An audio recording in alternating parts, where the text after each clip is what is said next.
Operation Sindoor తో ఉగ్రవాదులకే కాదు పాకిస్తాన్ ఆర్మీకి కూడా చావుదెబ్బ తగిలిందా? పాకిస్తాన్ లోని పెషావర్ విమానాశ్రయంలో ఓ పాకిస్తానీ చేసిన వీడియో ఇప్పుడు వైరల్ గా మారింది. అక్కడి నుంచి 4 యుద్ధ విమానాలు వెళ్లాయని, కేవలం 2 మాత్రమే వెనక్కి వచ్చాయని అతను చెప్పుకొచ్చాడు. మరి మిగతా 2 పాకిస్తాన్ యుద్ధ విమానాలు ఏమైనట్టు? ఇదే ఇప్పుడు అందరిలో చర్చకు దారితీసింది. వాటిని భారత ఆర్మీ కూల్చేసిందా? ఈ చర్చ కూడా జరుగుతోంది.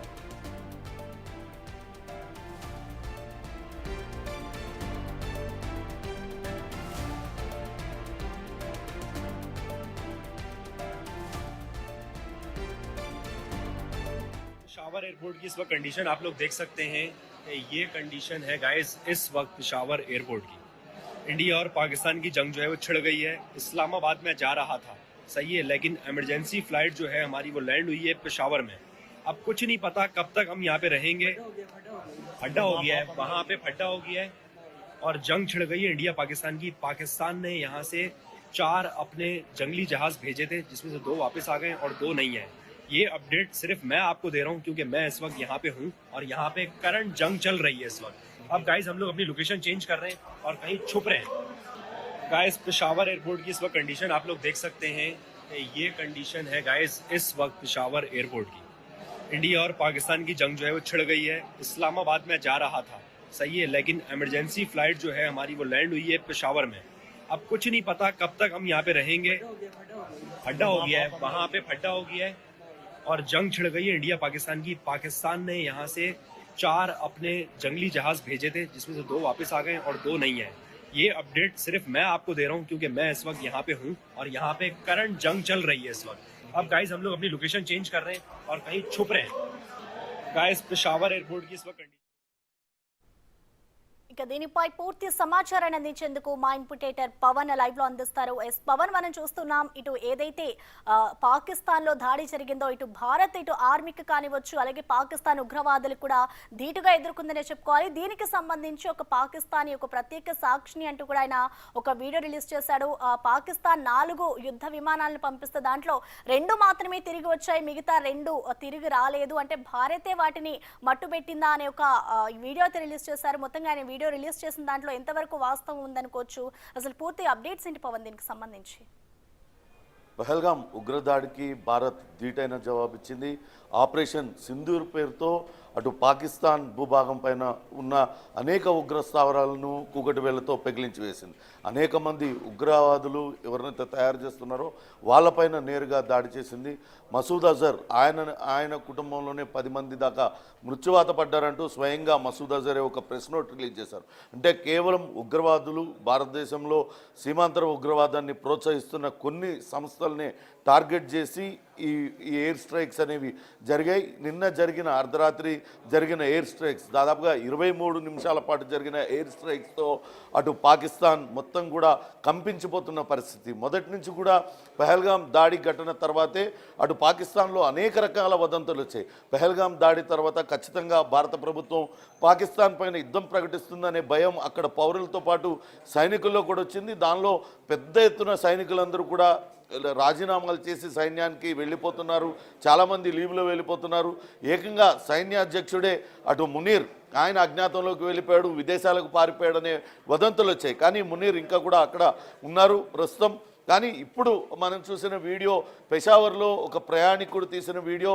వాస్తవానికి అతను ఇస్లామాబాద్ దాకా ప్రయాణించవలసి వచ్చింది. కానీ ఇప్పుడు నెలకొన్న ఉద్రిక్త పరిస్థితుల నేపథ్యంలో పెషావర్లోనే ఆ విమానాన్ని దించేసి అందులో ఉన్న ప్రయాణికులందరినీ కూడా అక్కడ పెట్టారు. పెషావర్ విమానాశ్రయం మొత్తం కూడా కిక్కిరిసిపోయింది. అక్కడ కూడా భయాందోళనకు లోనవుతున్నారు. అక్కడ ప్రజలందరూ కూడా భయాందోళనకు లోనవుతున్న పరిస్థితి అయితే ఉంది.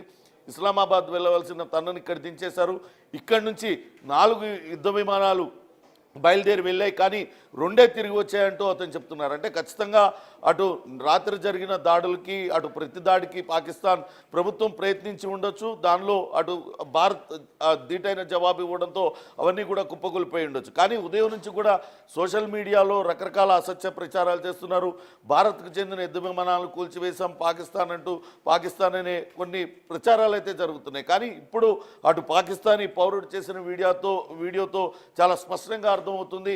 గట్టి దెబ్బ పాకిస్తాన్కు తగిలింది. పాకిస్తాన్ మొత్తం కూడా కంపించిపోతుంది, భయాందోళనకు లోనవుతున్నారు. ఇక్కడి నుంచి మేము వేరే ప్రాంతానికి వెళ్ళిపోతున్నాం, ఎక్కడైనా దాక్కోవాలి అనే పరిస్థితి సాధారణ పౌరుల్లో ఉంది. అంటే నిజంగానే నిన్న జరిగిన ఎయిర్ స్ట్రైక్స్తో పాకిస్తాన్ కొంత భయానికి గురైందనే మనం భావించాల్సి ఉంటుంది. మొత్తం మీద ఇక్కడితో ఆగేది లేదు. ఖచ్చితంగా సీమాంతర ఉగ్రవాదాన్ని ప్రోత్సహిస్తున్న సంస్థల్ని, ఆ సంస్థలకు అండగా నిలుస్తున్న పాక్ ఐఎస్ఐకి బుద్ధి చెప్తామంటూ ఇప్పటికే భారత ప్రభుత్వం అటు ముఖ్యమంత్రి ప్రధానమంత్రి మోడీతో సహా ఇతర కేంద్ర మంత్రి అమిత్ షా తదితరులందరూ కూడా ప్రకటించారు. ఖచ్చితంగా దీనికి తగిన జవాబు చెప్తామంటూ కూడా చెప్పిన నేపథ్యంలో మరిన్ని దాడులు ఉండే అవకాశం ఉన్నట్లుగానే భావించాల్సి వస్తుంది. ఖచ్చితంగా ఉగ్రవాద స్థావరాలు ఎక్కడైతే ఉన్నాయో అటు పాక్ ఆక్రమిత కాశ్మీర్లో కావచ్చు, అటు పాకిస్తాన్ భూభాగం పైన ఉన్నా ఎక్కడ ఉన్నా కానీ వదిలిపెట్టేది లేదు. ఖచ్చితంగా తగిన జవాబు చెప్తామంటూ అటు భారతదేశం చెప్తుంది. ఇప్పటికే అటు అంతర్జాతీయ సమాజం కూడా భారతదేశానికి మద్దతుగా నిలుస్తుంది. ఇప్పటికే అటు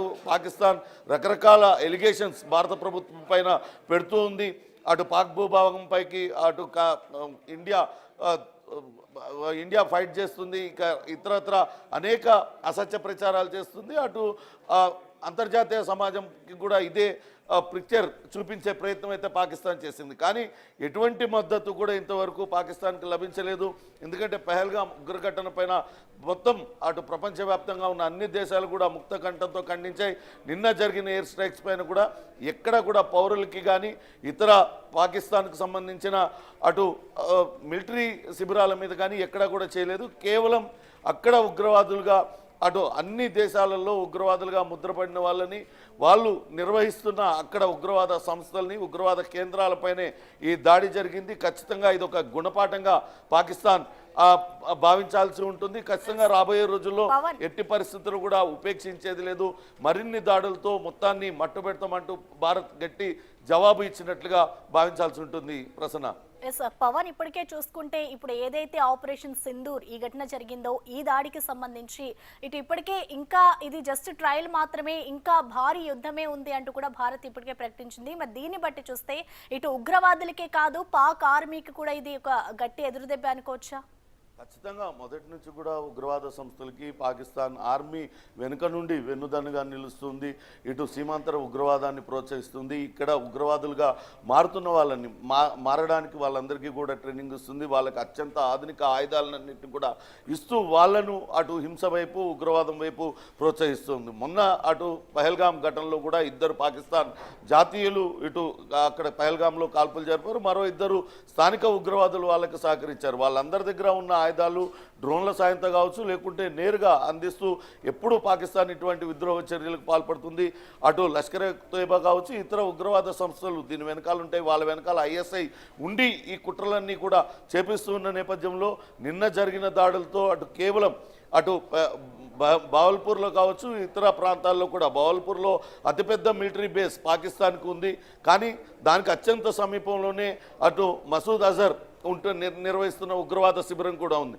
మసూద్ అజర్ ఉగ్రవాద శిబిరాన్ని మొత్తం ధ్వంసం చేసిన భారత సైన్యం ఎక్కడా కూడా పాకిస్తాన్ మిలిటరీ దానిపైన దాడి చేయలేదు.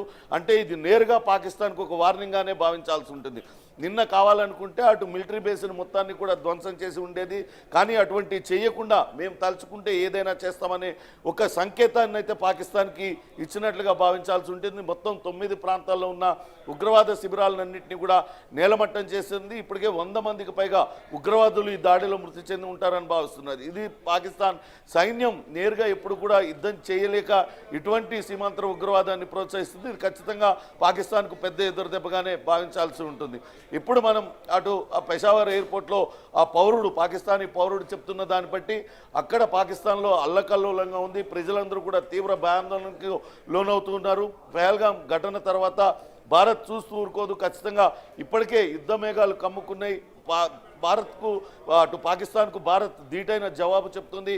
తమ అంతా కూడా ఎక్కడో సురక్షిత ప్రాంతాలకు వెళ్ళిపోవాలనే భయం వాళ్ళల్లో నెలకొనుంది. కానీ నిన్న జరిగిన దాడిలో కావచ్చు, ఈరోజు ఉదయం అటు మిలిటరీ అధికారులు కూడా ఒక మీడియా సమావేశం పెట్టారు. ఎక్కడా కూడా మామూలు సాధారణ పౌరులపైకి కానీ అటు మిలిటరీ జోలికి కానీ పోలేదు. కేవలం ఉగ్రవాద శిబిరాలనే టార్గెట్ చేసి మేము వాళ్ళకు బుద్ధి చెప్పామంటూ కూడా చెప్పారు.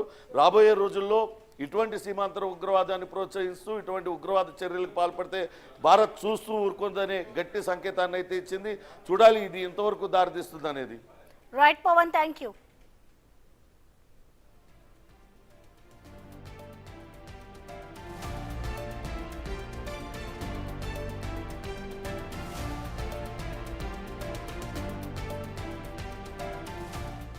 कंडीशन आप लोग देख सकते हैं, ये कंडीशन है गाइस इस वक्त पेशावर एयरपोर्ट की.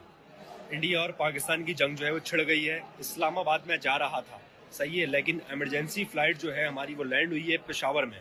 अब कुछ नहीं पता कब तक हम यहाँ पे रहेंगे.